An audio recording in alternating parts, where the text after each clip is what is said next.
আসসালামু আলাইকুম। আজকে আসছি উজ্জ্বলের গ্রামের বাড়িতে। এখানে ওরা একটা পুকুর কাটবে, যেটা হচ্ছে নদীর সাথে সংযোগ দিয়ে।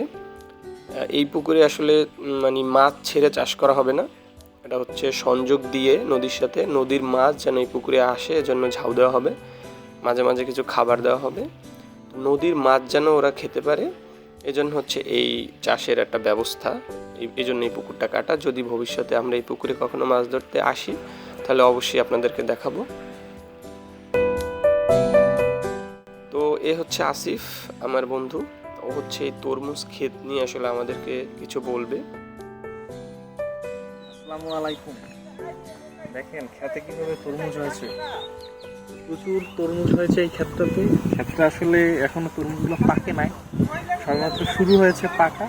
আমরা যদি একটা তরমুজ দেখাই আপনাদের, এই যে দেখেন তরমুজের সাইজটা এখনো মানে এখন ছোট অবস্থায় আছে। আর একটু হয়তো বা আর 1 মাস বা সামথিং পরে এইটা বেচার মতো হবে। আপনারা যদি ক্ষেতটা ঘুরে ঘুরে দেখতে চান, মোটামুটি বিশাল একটা ক্ষেত। হ্যাঁ, এবং মাঝখান দিয়ে আছে পানির জন্য নালা করা হয়েছে, এটাতে মূলত পানি দেয়।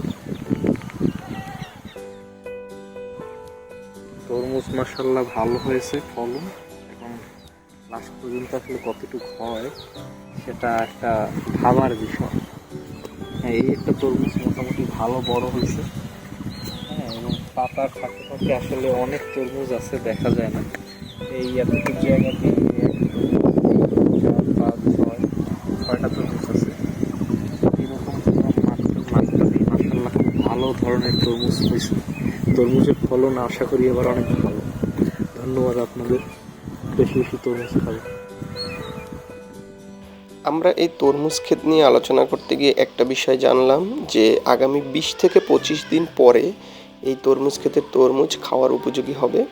তো আমরা মোটামুটি একটা সিদ্ধান্ত নিলাম যে আগামী 20 থেকে 25 দিন পর আমরা আবার আসব, এই তরমুজ ক্ষেতের তাজা তরমুজ খাবো। তো যদি আসা হয় অবশ্যই আপনাদেরকে সেটা দেখাবো। সবাই ভালো থাকবেন। আসসালামু আলাইকুম।